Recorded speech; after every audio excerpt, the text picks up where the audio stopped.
Hello and welcome to the Painting Podcast. I'm Jeremiah Polachek, your pilot on your pathway to becoming a better painter. In today's episode, we'll delve into the artistic journey of a man who began as an abstract expressionist and played a pivotal role in the founding of the Bay Area figurative movement, Richard Diebenkorn. As a painter myself, this is someone who has significantly influenced my own artistic journey, and so we'll explore what makes the man tick, investigate his various influences, and delve into his own approach to painting. Richard Diebenkorn was born on April 22nd, 1922, in Portland, Oregon. His family relocated to San Francisco when he was just 2 years old. And from the age of 4 or 5, he was a kid who consistently drew and painted. In 1940, Diebenkorn would enroll at Stanford University, where he would meet his first artistic mentors in life, professor and muralist Victor Arnautoff, who would help guide him in the classical form discipline with oil paint, and David Mendelwitz, who shared a mutual interest in the works of Edward Hopper. In regards to Victor, he was a pretty interesting character at Stanford, somebody who was very politically active and a muralist. He painted murals all over San Francisco in places like pharmacies and hospitals and on the side of city public works buildings, these sort of things. And like many of the other muralists, like Rivera, he did have a very proletarian stance that was reflected in a lot of his work. He wasn't necessarily a social realist, as you'd often associate with these types of work. His paintings were a little bit more loose and open, rather than these kind of strictly symbolic paintings. Nonetheless, he would court some controversy in 1954 when he would make a lithograph criticizing Richard Nixon, and there were even calls for the university to expel him because of this, because he was using taxpayer money to make criticisms of Richard Nixon, who would have been the vice president at the time. Since this is 1954, 1955, and also what's going on in the 1950s, of course, we have abstract expressionism happening at the same time. And amongst all that, Victor is continuing to paint these figurative murals.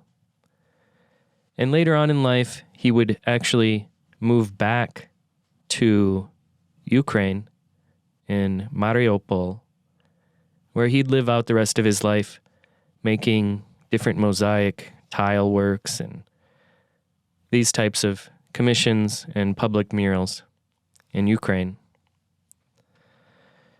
But it gives you an idea of the atmosphere that Richard Diebenkorn came into, one which is firmly cemented in the broader zeitgeist. We have abstract expressionism flourishing. Yet here we have Richard Diebenkorn studying with a political activist who he sees as his mentor and somebody who's making figurative work. He was also, as a teacher, somebody who was known for instilling a lot of the classic formal disciplines associated with painting. Things just like composition and color, the basic fundamentals that are severely lacking in the current context.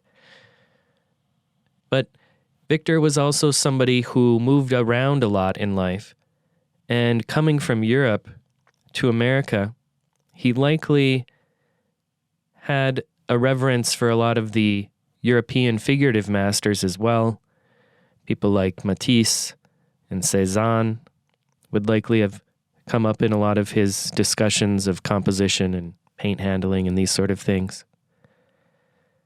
So we can see that Diebenkorn was likely in an environment where he was heavily influenced by somebody invested in figurative painting and the ability of paintings to tell a story visually. So it's 1940, and Richard Diebenkorn is studying at Stanford. There's war raging in Europe, and some notable artists from Europe are beginning to make waves in the United States as well. And a lot of these we often associate abstract expressionism with the 1950s, but of course we can go back to the late 1930s and early 1940s and see some other early abstract expressionist painters such as Arshil Gorky and Hans Hofmann. Gorky would be recognized for his suggestive biomorphic shapes portrayed through a delicate and free-flowing and liquid application of paint. And Hans Hofmann would employ a dynamic and heavily textured brushwork in abstract yet conventionally composed works. And these people would be filtering into the American zeitgeist as well. And another significant influence on these emerging abstract movements within the United States would be the influx of surrealists and other important European avant-garde artists to the United States in the late 1930s and early 1940s, who would be escaping the dominance of Nazi-controlled Europe. These artists would profoundly inspire change in New York City painters and give them an up-close encounter with the cutting edge of European painting. So there's a lot of change going on in the world, militarily, politically. All these worlds are intertwining. And we've got Richard, whose parents want him to go to school to be a doctor or a lawyer. And he does get into Stanford, so obviously he's a very good student. But when he gets there, he doesn't declare a major, and he just takes a lot of general education classes. And this is where he'd really be exposed to different literature, music, art. He would say all of these things would open him up, citing writing as being the most important. He would later comment, "It was mostly the world of writing that opened up." Faulkner, Hemingway, Sherwood Anderson. But it wasn't all literature for Richard. During his studies, he would join a fraternity and maintain a really close-knit bond with his group of friends. And he'd later become famous on campus for falling out of a window. As Phyllis Diebenkorn recalls, quote, "Well, everybody knew who Dick Diebenkorn was after he fell out the window, 'cause that was big stuff. He fell 4 stories and hit a bush and broke his nose. But he was very lucky. He could have been dead. And his mother said that was what made him into an artist, and that he never wanted to be an artist before." Now, I really don't want to go too far down this path, but there actually is a correlation between some traumatic brain injuries and creativity through something called acquired savant syndrome, where somebody gets hit on the head and suddenly becomes very interested in music or fractals or mathematics or something like that. So there is some distinct and small possibility that this incident, according to his mom, is what caused his creativity. However, I think looking more broadly, we could see he was in an environment where he was already nurturing literature music, painting, and these sorts of things already. However, the circumstances of him falling out of a window, I'm still not that sure of. I can imagine if somebody falls out of a window on a college campus, how that would generally happen, especially if you're in a fraternity with a bunch of other kind of rowdy guys. So no need to speculate too far there, but apparently, according to his mom, this fall did mark a very major change in his life and a devotion to painting. So it's the early 1940s, and Diebenkorn is attending Stanford, and while he's there, he actually visits the home of Sarah Stein, who is the sister-in-law of Gertrude Stein, and this would be the first time he would see works directly by European modernists. It's insane to imagine that somebody would just have them in their home, but they would be Cézanne's, Picasso's, and Matisse's that she had. And during this same time, he would meet his wife, Phyllis Gilman, and they would be married in 1943. They would have 2 kids together, a daughter, Gretchen, and a son, Christopher. But something major would come before him getting married. In 1942, Pearl Harbor would be bombed. And just 2 months after the Pearl Harbor bombing, Richard would enlist with the United States Marine Corps, and they would assure him during his enlistment that he wouldn't be called to service as long as he was in school. And the recruiter did make some notes about him, that he had a very high moral character. But I think what was important for Richard at this time was that now that he was in the Marine Corps, he probably also had his parents kind of off of his back in a certain sense. So they wanted him to go to school to become a doctor or a lawyer or something like this. And then he kind of makes this very quick decision in the aftermath of the Pearl Harbor attack to join the United States Marine Corps. And this kind of frees him in a lot of ways. And he'd say about this period, quote, "The longest time in my whole life that I didn't do any artwork, I mean drawing or painting, was my first 2 years at Stanford. And my father had sent me there to be a professional lawyer, doctor, something. And so it wasn't until I enlisted in the military, but still stayed in college, that I began to look around, away from what I had been put in school for, which got to be boring me quite a bit." And also during this time, American involvement with the war would escalate, and Diebenkorn would form a really close bond with Professor Daniel Mendelwitz. And it's really important when you're thinking about Mendelwitz, what his own legacy and trajectory is as well. And he was a member of the Art Students League in New York, and he was heavily influenced by painters like Reginald Marsh, Charles Sheeler, and Arthur Dove. And when you look at the works of somebody like Charles Sheeler, you can also see these very simplified figures moving in space. Essentially, a lot of them are figures in interiors and in figures in landscapes.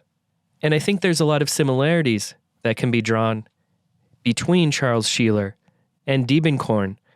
And previous to my research for this project, I'd never even thought about them. But here they are, staring me right in the face right now. Via his professor, Mendelwitz, he was most likely exposed to a lot of works by Charles Sheeler, and I can see how those works would affect his approach to painting the figure in interiors and landscapes as well. While in the military, Diebenkorn kept up with his art studies, and he'd dive deeper into European modernism. For a little bit, he'd go to school at the University of California, Berkeley, and later he'd be stationed in Quantico, Virginia. And at Berkeley, he learned from influential teachers like Worth Ryder, Erie Loran, and Eugene Newhouse. Ryder and Loran had first-hand experience with European modernism from their time studying art in Europe in the 1920s. Newhouse, who came from Germany in 1904, played a key role in making the Bay Area a hub for art appreciation and education on the West Coast.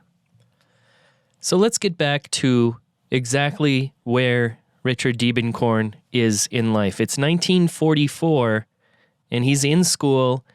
He's on the East Coast. He's going to museums.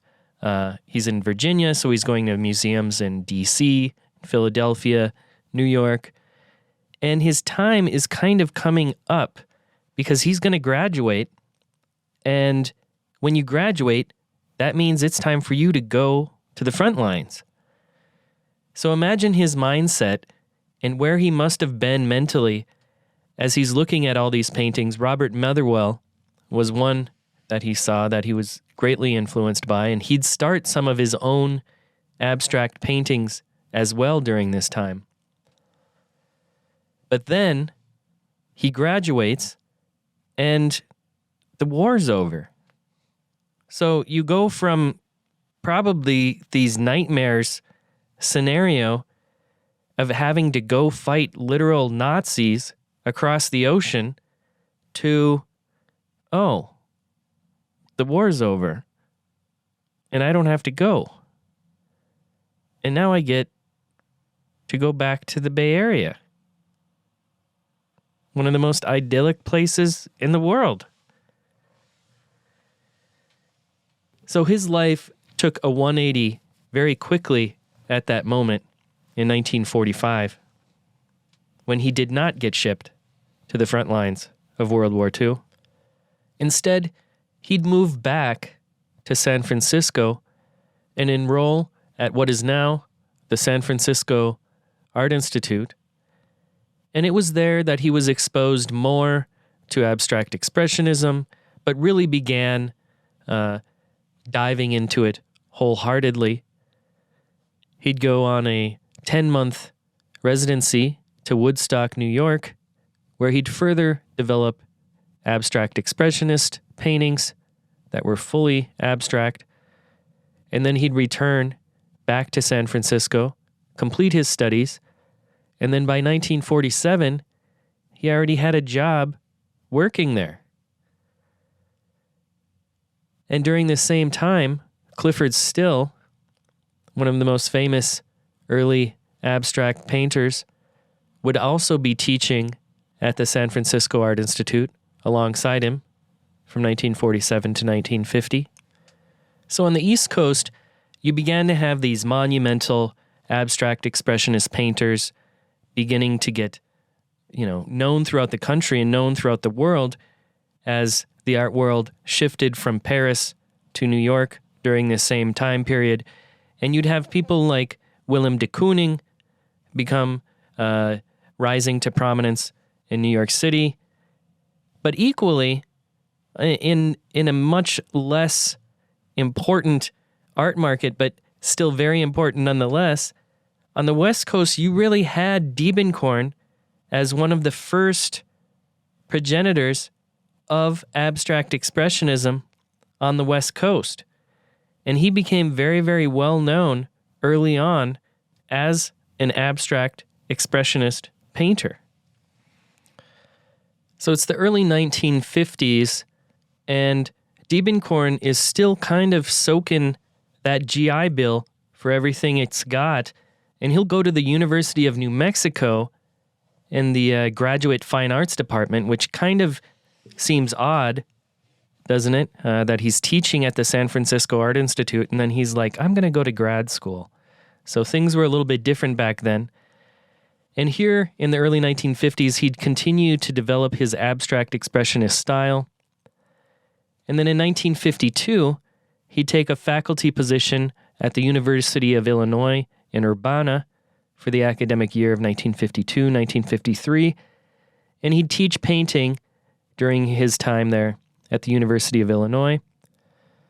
And then in November and December of 1952, he'd have his first major solo exhibit at the Paul Cantor Gallery in Los Angeles.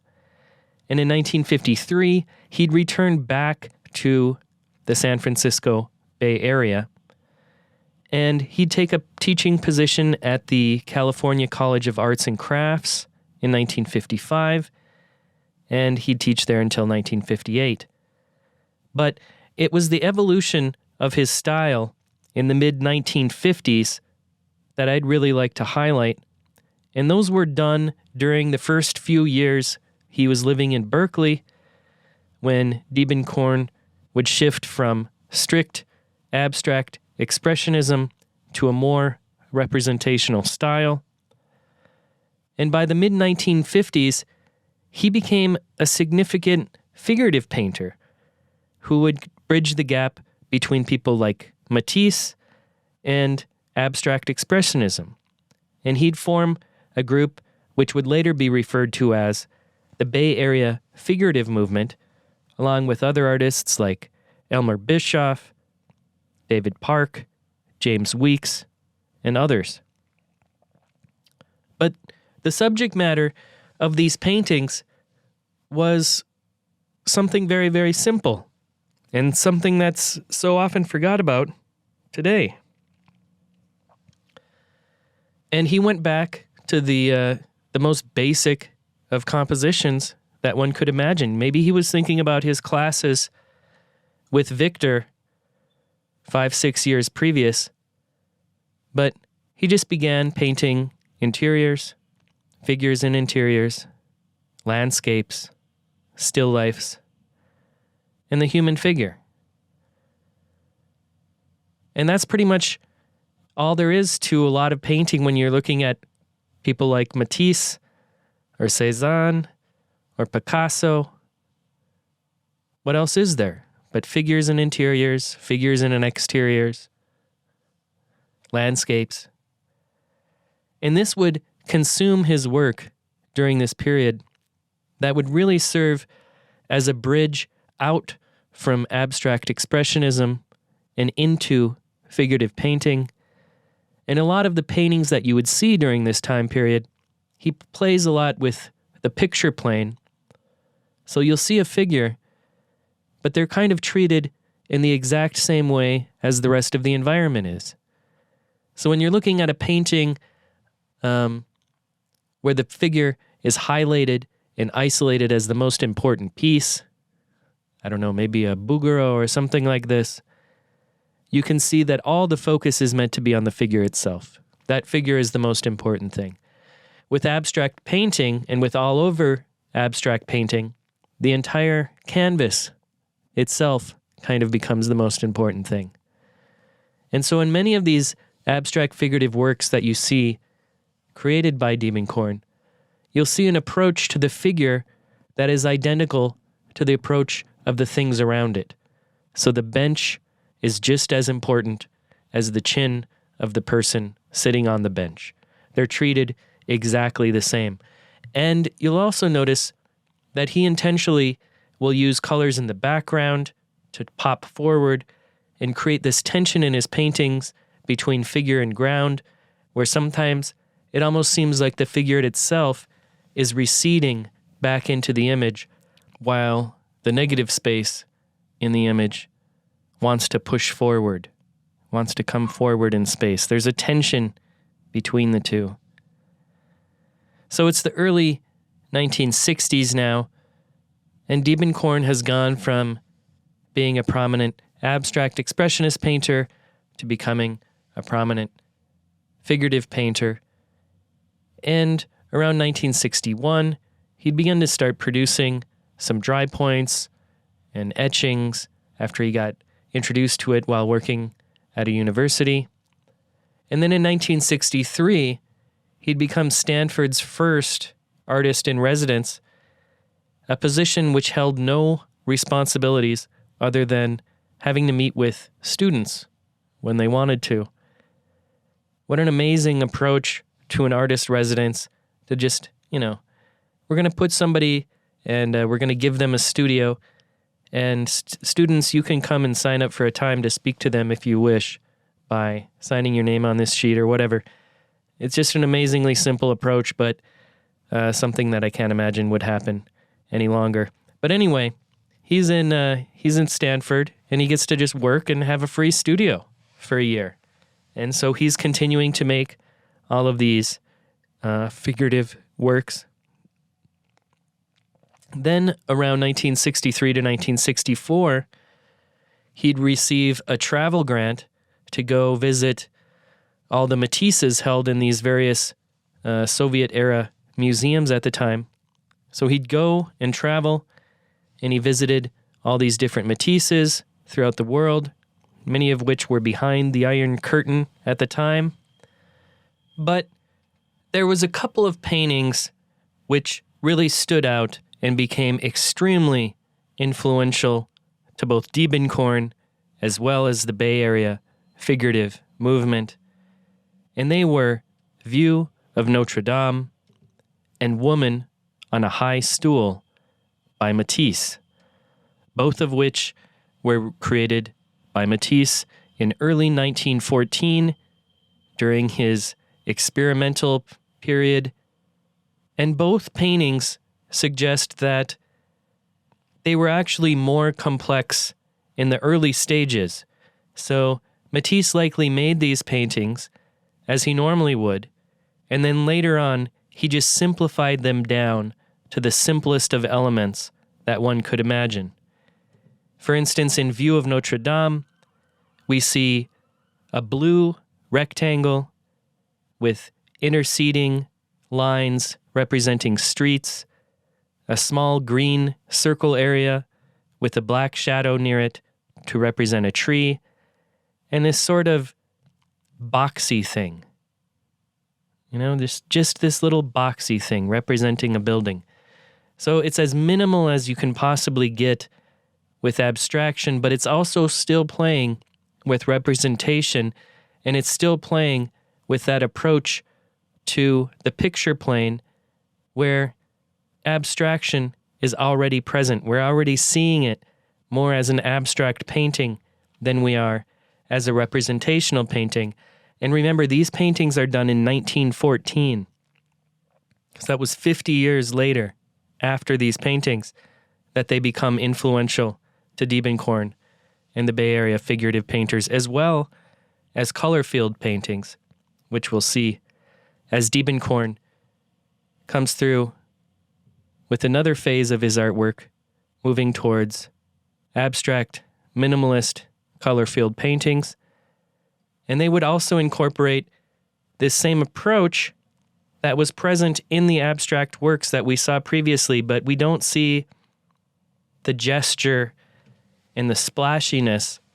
But with the Ocean Park series, we see a more refined, geometric abstraction. In the Ocean Park series, they would begin around 1966, 1967, and a lot of these are paintings that seem almost aerial in nature, like you're in an airplane looking down at the ground, and you see all these little squares of where fields are and where streets are and how they're all divided by this big blue ocean on one side. It can also be just a view from a simple window and how the landscape beyond that window morphs into these simple rectangles and squares and triangles and these sorts of things. And it is within color field painting that we also have an approach to painting where we see large fields of color, and just the presence of that color is the driving force for the emotional impact on the viewer. So when we're looking at a color field painting, we're focusing solely on the color. Everything else is stripped out. But Diebenkorn gives us just a little bit more. He allows us to see some of the landscape, and he harkens back to a time much older than abstract expressionism. He goes back to a figurative painter, Matisse, in a very, very particular time in 1914, and it is those paintings that propel the entire Ocean Park series So when we see the Ocean Park series, we may be thinking about the flatness of the surface and the color field aspect of it and just the colors interacting and how they play and how they're so beautiful. But there's also that glimmer of representation still there. We still see the beaches and the sky and the ocean. And I think that's an absolute gift that Diebenkorn has given us all through his abstract work and through his representational work and through both of them, because he's the absolute perfect bridge of both ever since Henri Matisse. So, thanks a lot for listening. That's an overview of Diebenkorn, his life, legacy, and inspirations for his work.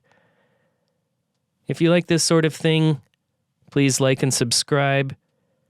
And I don't have any advertisers. I don't do any of that. But you can check out oko.academy.